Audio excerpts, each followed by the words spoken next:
Erik's Christmas Gift Exchange by Jeannie St. John Taylor.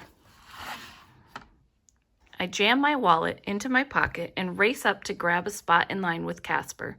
It's noisy because everyone's so excited to go on the bus trip to the mall to buy presents for the class Christmas gift exchange.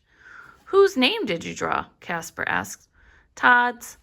Casper gawks at me like I said Darth Vader. But before he has a chance to say anything, and before I can say, I'm not too happy about it myself, Mrs. Burden walks up with Chuck. "Erik, would you and Casper like to add Chuck to your group? We have an extra boy." "Sure," we say. Just after we board the bus, an idea explodes across my brain. There are three of us, and there are three wise men. They crossed the desert to take gifts to baby Jesus. We're crossing town to buy gifts, so let's be the wise men. Sophie peeks over the top of our seat. "Can I be Mary?" We three kings say, "Sure," together. By the time the bus pulls up to the mall, everyone has asked to be someone in the Christmas story. Everyone but Todd. I think maybe he should be King Herod, because Todd and Herod are both so mean. But I don't say it out loud. Before we pile off the bus, Mrs. Burden reminds us to stay in our groups for safety. So we three wise men march off together towards the toy store. Sophia Mary strolls into a department store with Laura the sheep, and Riley, Joseph, heads to the electronics store with Buzz the shepherd.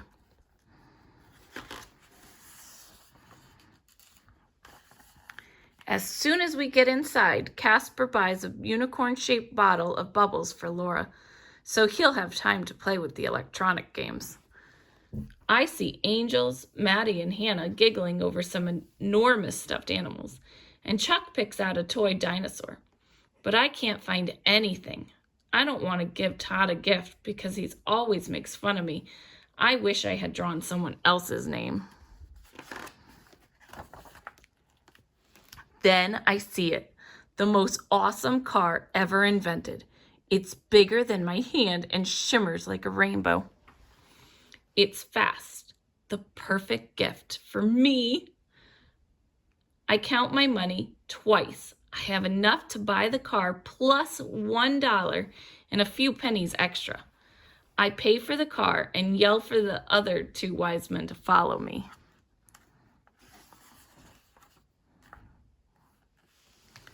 We speed to the dollar store across the mall, where I grab an apple-sized rubber ball and hurl it against the floor. Hard. It doesn't bounce very high, but that doesn't matter. Todd doesn't need a great present. Back at the bus, we were all too excited to stay still.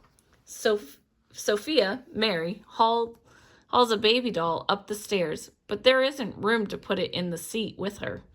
So Mrs. Burden stores it at the back of the bus. That's when I get the best idea of the entire year. "Hey, this is just like the Christmas story." I shout this because I'm really excited and the bus is loud. There wasn't room for the real Mary's baby either. Mrs. Burden, can we act out the Christmas story on the day of the gift exchange? Everyone cheers. We spend the next week making costumes and wrapping gifts while we plan the play and talk about Jesus. I see Todd listening, and I'm sure he's planning to make trouble. I put the ball I bought for him in a shoebox and wrap it, stick it under the tree anyway. I see another box about the same size with my name on it, and I tingle all over. Getting presents is the best. At lunch recess, Todd stays to talk to Mrs. Burden.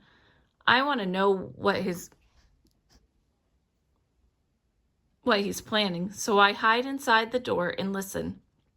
"Yes, Jesus loves you, Todd, Mrs. Burden is saying. He came to earth as a baby, and that's why we celebrate Christmas. I feel awful. I don't wait to hear the rest. I run to the cafeteria praying, Jesus, please forgive me.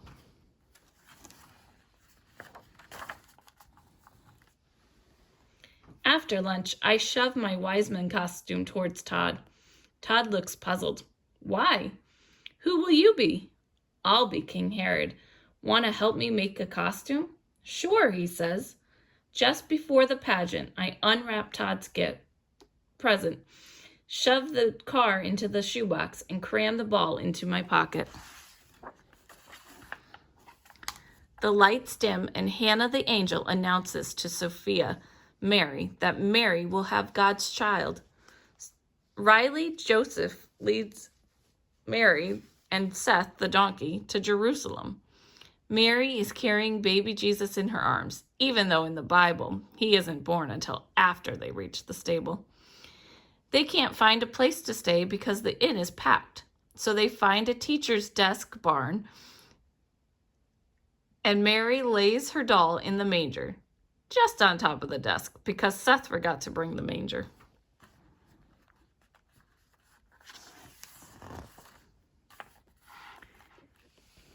Angels announce Jesus' birth to the shepherds, and they all rush in.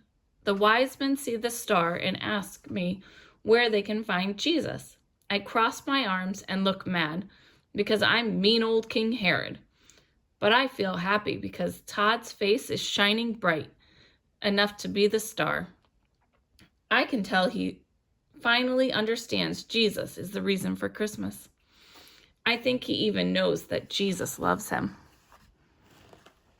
Afterwards, we open presents. When Todd sees the car, his face looks like someone dunked it in joy. My heart feels like it's whirling around in a bucket of happy bubbles. Now I understand that giving presents is even better than getting them. There's a huge surprise when I open my present. It's the same awesome car I gave Todd, and a note inside the package says, First, I bought a ball for you at the dollar store. Later, I decided to give you this car, Todd. We grin at each other. I think maybe we'll be friends now. The end.